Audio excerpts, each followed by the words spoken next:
In the sprawling savannah kingdom, bathed in the golden glow of a never-ending summer, Princess Naledi shone the brightest. Her name, meaning star, was a tribute to her unmatched beauty, a beauty that seemed to draw the very light of the heavens down to rest in her eyes. Her laugh, a sound as clear and refreshing as the waters of the great river, echoed through the palace halls, a melody of pure joy. Princes from the 7 surrounding kingdoms vied for her attention, each hoping to claim her hand and, with it, the alliance of her powerful realm. Yet, beneath this dazzling exterior, Naledi's heart was ensnared by a pride as vast and untamed as the savannah itself. King Tumo, her father, was a ruler whose wisdom was as renowned as his compassion. He had hoped his daughter would embody the same virtues that had made their kingdom a haven of peace and prosperity. However, Naledi's view of her royal status was skewed by a mirror of self-admiration, reflecting only her desires and disdain for those she deemed unworthy of her presence. On dusky evening, as shades of pink and gold painted the sky, a conversation unfolded on the royal balcony, where King Tumo sought to gently steer his daughter's heart towards the light of humility. "Naledi, my brightest star," he began, his voice laced with a tenderness that contrasted sharply with the firmness of his words. "Your beauty and lineage have endowed you with a rare power, a power to uplift, to heal, to inspire. Yet you wield it like a sword, cutting down those who reach out for your light." Naledi, her gaze lingering on the horizon, where the sun's final embrace warmed the earth, replied dismissively, "They reach out for a reflection, father. They see the crown, the jewels, the facade. They do not seek me but what I represent. Why should I waste my radiance on those who do not see beyond the surface?" King Tumo sighed, the sorrow in his eyes mirroring the first stars twinkling to life above them. "Because, my child, to lead is to serve. You are a beacon to our people, but what good is a beacon that blinds rather than guides?" Naledi's laughter, void of its usual warmth, filled the air. "Should I dim my own light to let others shine? That is not the destiny of a star." "My dearest Naledi," the king persisted, "true luminance lies not in shining alone, but in spreading your light, in kindling flames in others." Their heartfelt exchange was interrupted by the arrival of yet another suitor, a young prince named Thabo, from a neighboring realm. With a heart full of dreams and a spirit kindled with hope, he stood before Naledi, his eyes alight with the promise of shared tomorrows. "Princess Naledi, jewel of the savannah, I stand before you humble and hopeful," Prince Thabo declared, his voice steady yet filled with the fervor of his affection. "I offer not just the riches of my land or the strength of my arm, but the depth of my heart, in the hope of joining our destinies and kingdoms." Naledi regarded him with a cool, indifferent gaze, her response sharp as the edge of a spear. "Prince Thabo, you speak of hope and heart, but what are these in the face of reality? You offer dreams, but I live in a world of splendor. Return when your gifts match the magnitude of your promises."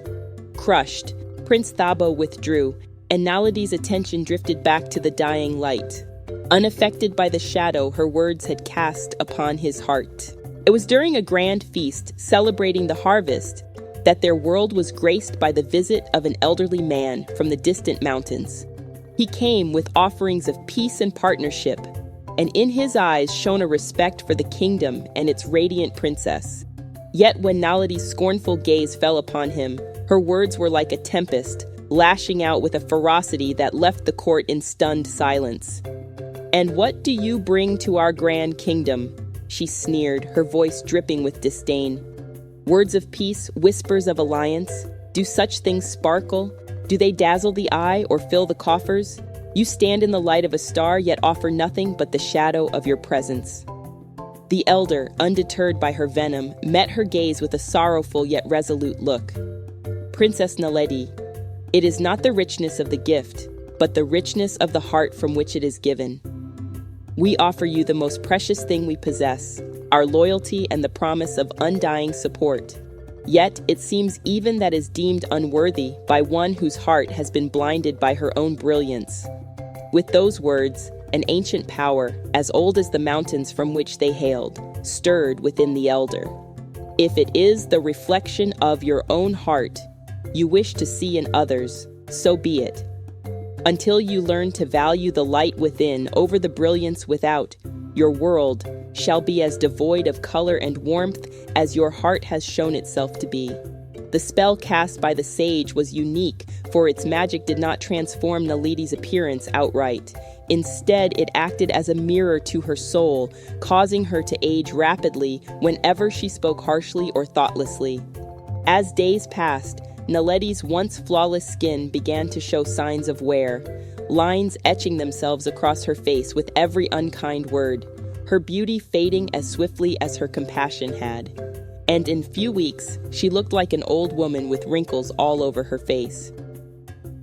In the shadowed quiet of the palace gardens, under the cloak of night, Princess Naledi found solace from the judgmental eyes of her kingdom. The curse, a direct consequence of her harsh words and thoughtlessness, had aged her dramatically. Her once youthful face now bore the deep lines of time, a testament to the bitterness that had once filled her heart. The transformation was so severe that she became a recluse, shrouded in secrecy, her condition known only to the king and queen. One night, as Naledi wandered the gardens, her face hidden beneath a swath of cloth, she overheard a gentle voice speaking. It was the gardener, a man known for his humble nature and tender care of the plants. "Ah, my little ones," he murmured to the flowers, his hands delicately touching the petals. "You thrive on kindness and patience. It's gentility that allows you to bloom so beautifully, not force nor neglect." Curious and somewhat irked by his tenderness, Naledi couldn't resist interjecting, her voice carrying the sharp edge of her old self. "And what if the plants do not listen? What if they refuse to bloom?" The gardener, taken aback by the sudden intrusion but undeterred, turned towards the direction of her voice, his face calm and smiling. "Plants, like people, always listen. It's just that they too prefer words of love and encouragement. Anger and harshness can only wilt their spirits." Naledi scoffed, though a part of her was intrigued. "And you believe such gentleness can change the nature of everything?" "Absolutely," the gardener replied, his confidence unshaken. "Even the most neglected plant or heart can bloom under a gentle touch." Moved by a strange impulse, Naledi decided to test his theory, her tone softening slightly. "Then teach me. Show me how to make something bloom." Over the following nights, their unlikely friendship blossomed. The gardener, unaware of the true identity of his veiled pupil, patiently taught Naledi the art of gentle care, both for plants and metaphorically, for people. "Speak to them, but softly," he advised during one of their nocturnal lessons, showing her how to tend to a particularly stubborn flower. "Tell it that it's loved, that it's safe." Feeling somewhat foolish but desperate for change, Naledi whispered to the plant, her words clumsy at first but growing in sincerity. "I wish you to bloom, to reach your potential. You are cared for, deeply." To her amazement and the gardener's quiet pride, the plant began to respond over the days. Its buds, once tightly closed, slowly opened to the moonlight. As Princess Naledi navigated the complexities of her transformation under the curse, she took meticulous steps to ensure that her drastically aged appearance remained a secret from the wider palace and kingdom. In public spaces within the palace and the gardens, she wore disguises, often cloaking her face with veils or hoods, blending into the shadows to avoid drawing attention to herself. Her once regal demeanor, characterized by pride and distance, was now shrouded in mystery, prompting whispers and speculation among the court and servants alike. However, within the confines of her own chambers, the princess adopted a different approach. Her room, kept dimly lit to conceal her aged visage, became a place of refuge and transformation. When the need arose for her to interact with her maids or servants, she would summon them to her darkened room. Naledi applied the gardener's lessons to her own life. She started to change the way she spoke to the servants in the palace, her words gentle, her requests infused with politeness and humility. "Please, come in," Naledi would call out softly, her voice no longer bearing the sharpness it once did.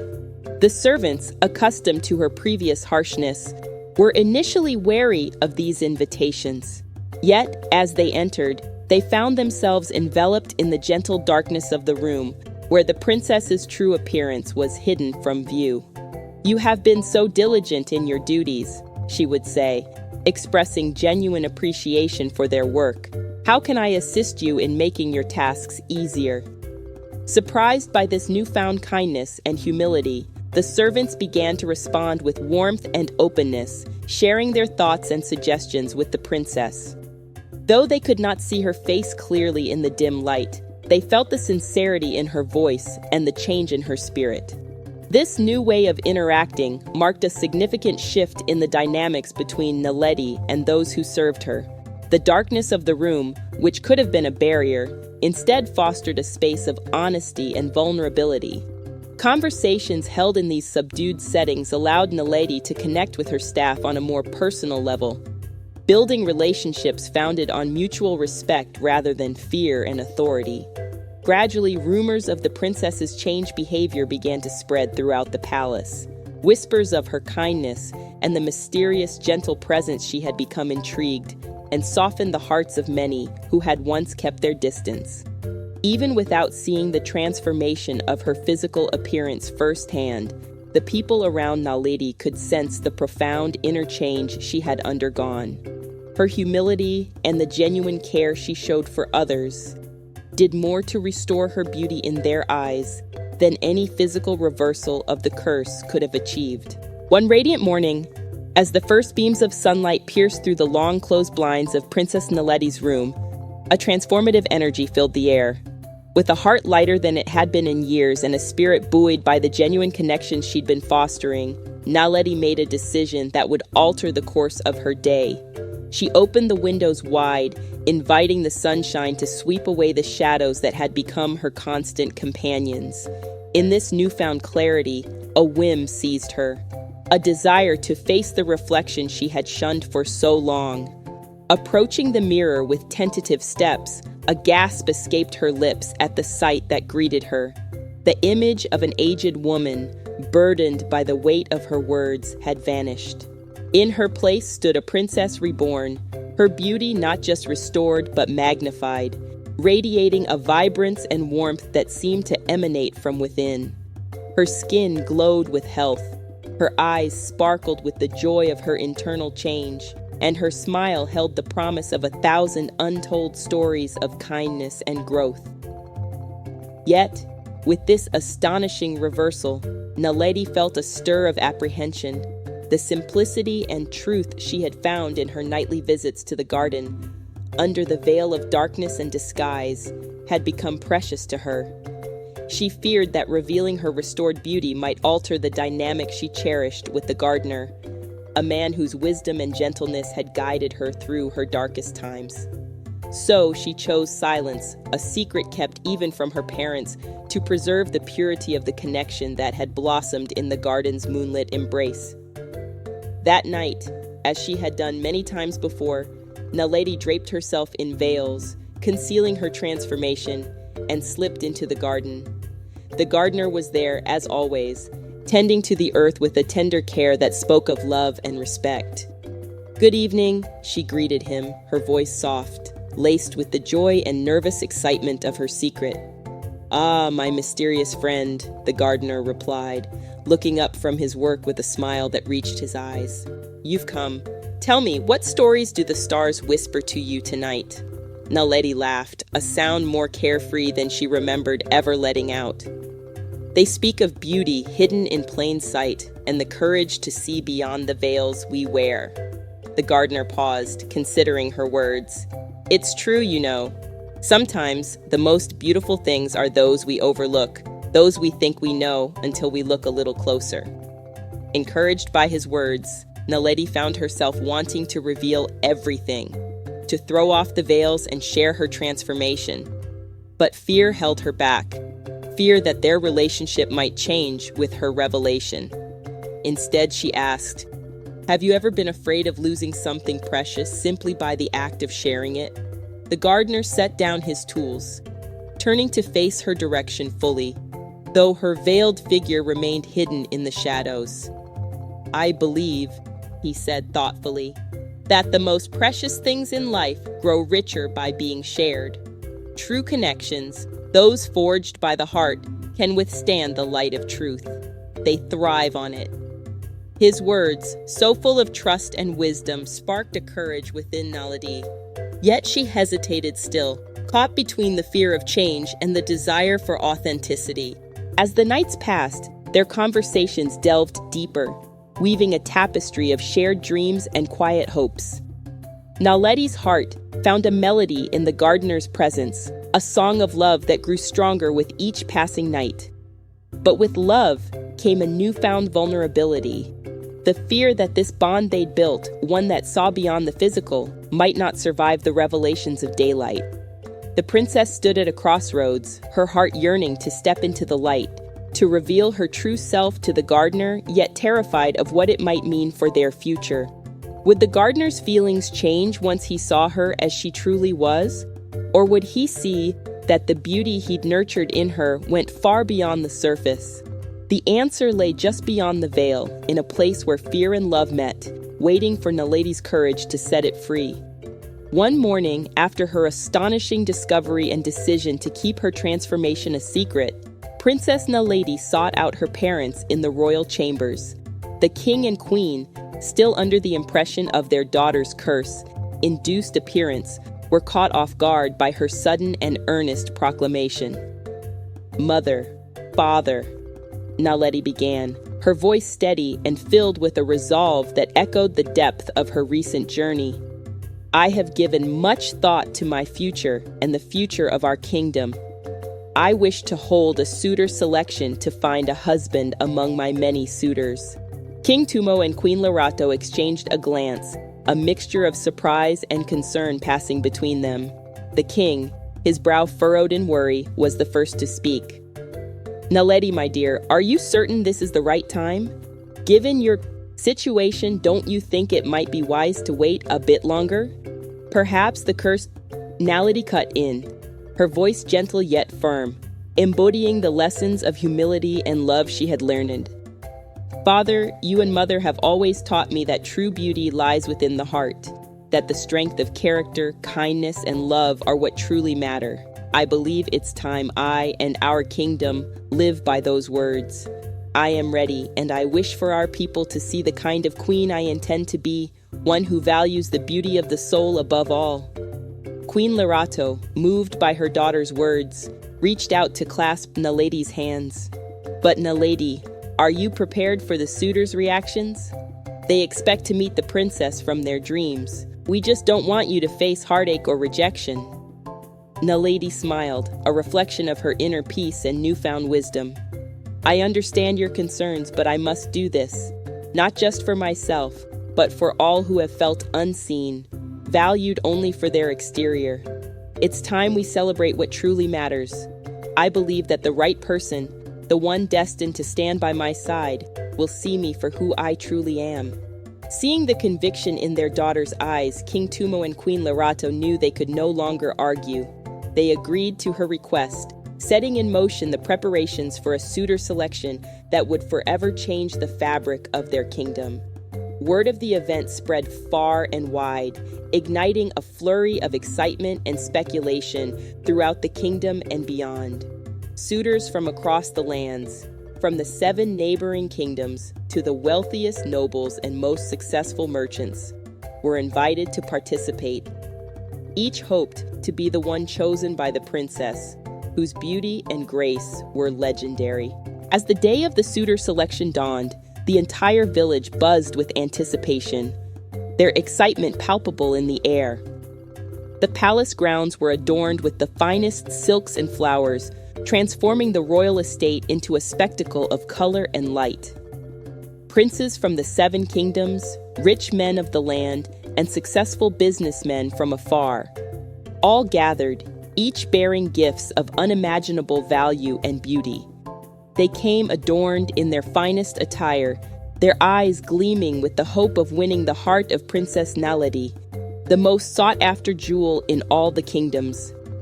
Inside the palace, a quiet tension brewed between Princess Naledi and her parents.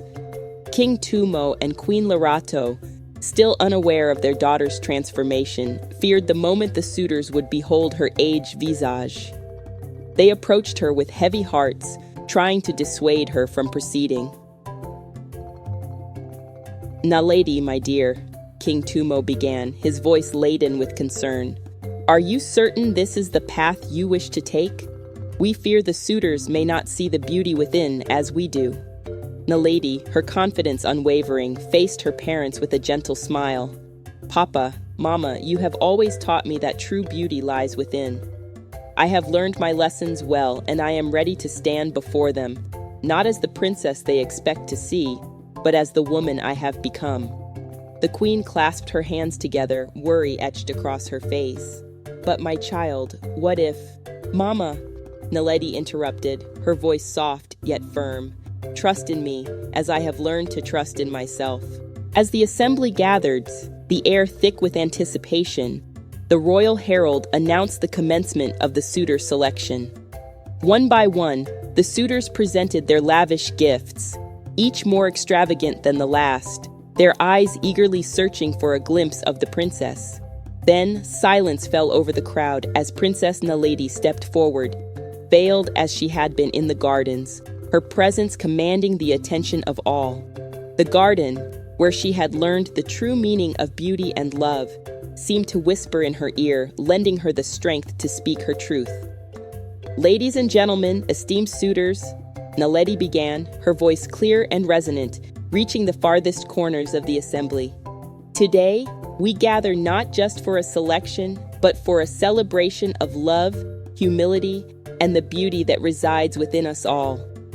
In the gardens of this very palace, under the cover of night, I learned from a humble gardener that true beauty flourishes in kindness, that wealth is found not in gold, but in the generosity of the spirit, and that love, true love, is built on the foundation of humility and understanding." A murmur ran through the crowd, her words touching the hearts of many, challenging the beliefs of others. With the grace of dawn's first light, Naledi lifted her veil, revealing her radiant beauty, now a mirror of her inner transformation. A collective gasp swept through the gathering, her unveiled appearance stunning the onlookers into a reverent hush. Her parents stood, astonishment and pride swelling in their chest at the sight of their daughter, reborn. Naledi's gaze found the gardener among the crowd, his eyes wide with recognition and brimming with unspoken emotions. She made her way to him, each step a testament to her journey from darkness to light. "You," she addressed him, her voice tender, "have shown me what true love is. It is not bound by material wealth or the splendor of one's title, but found in the acts of humility, the courage to be vulnerable, and the strength to love unconditionally."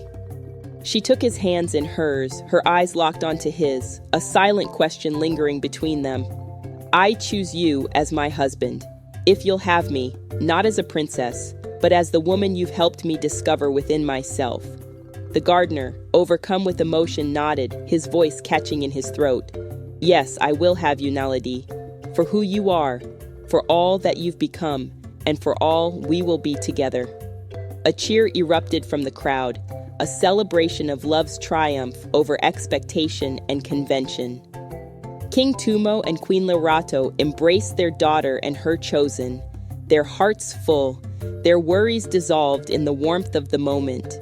And in the gardens where it all began, flowers bloomed brighter than ever before, nurtured by the love and wisdom that had transformed not just a princess, but an entire kingdom. Through Naledi's journey, we learn the importance of humility, understanding that it is not our status or our looks that define us, but our compassion and our willingness to change and grow. This tale also highlights the power of love to see beyond the external, to the very essence of who we are. Naledi's choice reveals that genuine connections are built on shared values and mutual respect, not on wealth or titles. Her story is a reminder that courage and redemption are within reach when we embrace our flaws and strive for a deeper understanding of ourselves and others.